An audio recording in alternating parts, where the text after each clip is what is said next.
जीवन की सीख, क्या सचमुच आत्मा होती है? प्रातः काल का समय था। गुरुकुल में हर दिन की भांति गुरुजी अपने शिष्यों को शिक्षा दे रहे थे। आज का विषय था आत्मा।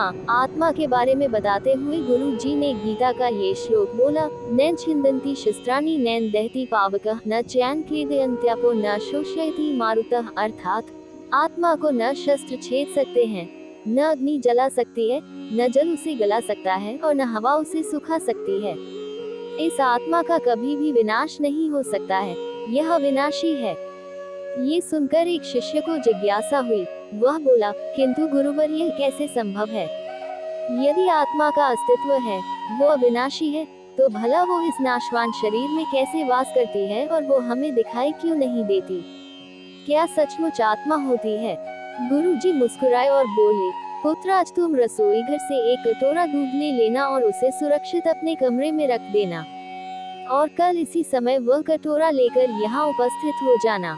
अगले दिन शिष्य कटोरा लेकर उपस्थित हो गया।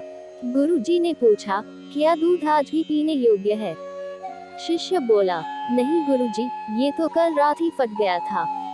लेकिन इसका मेरे प्रश्न से क्या लेना देना?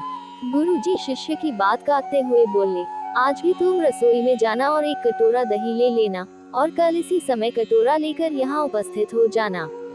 अगले दिन शिष्य सही समय पर उपस्थित हो गया।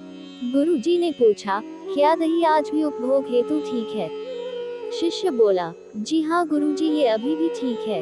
अच्छा ठीक है, कल तुम फिर इसे लेकर यहाँ आना, गुरुजी ने आदेश दिया। अगले दिन जब गुरुजी ने शिष्य से दही के बारे में पूछा तो उसने बताया कि दही में खटास आ चुकी थी और वह कुछ खराब लग रही है। इस पर गुरुजी ने कटोरा एक तरफ रखते हुए कहा, कोई बात नहीं, आज तुम रसोई से एक कटोरा घी लेकर जाना और उसे तब लेकर आना जब वो खराब हो जाए। दिन बीतते गए पर घी खराब नहीं हुआ और शिष्य रोज खाली हाथ ही गुरु के समक्ष उपस्थित होता रहा।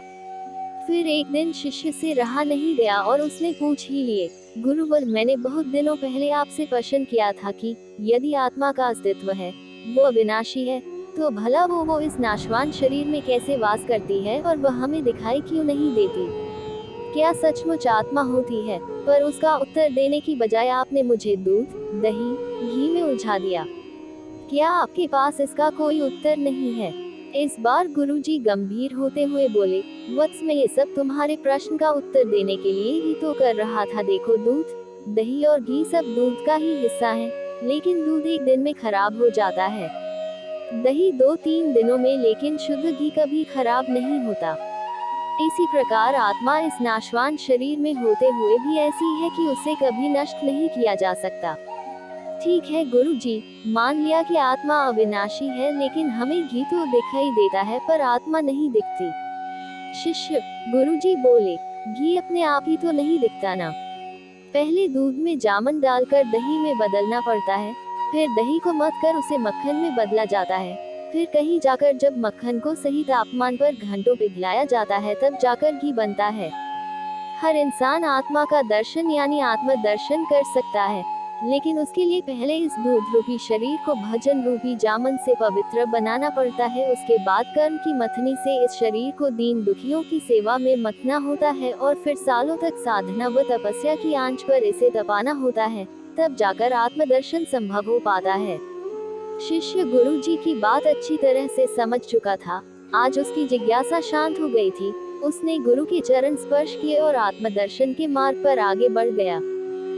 मेरे चैनल परफेक्ट कहानियाँ को लाइक, शेयर और सब्सक्राइब कीजिए और बेल आइकॉन को दबाना न भूले। Thank you.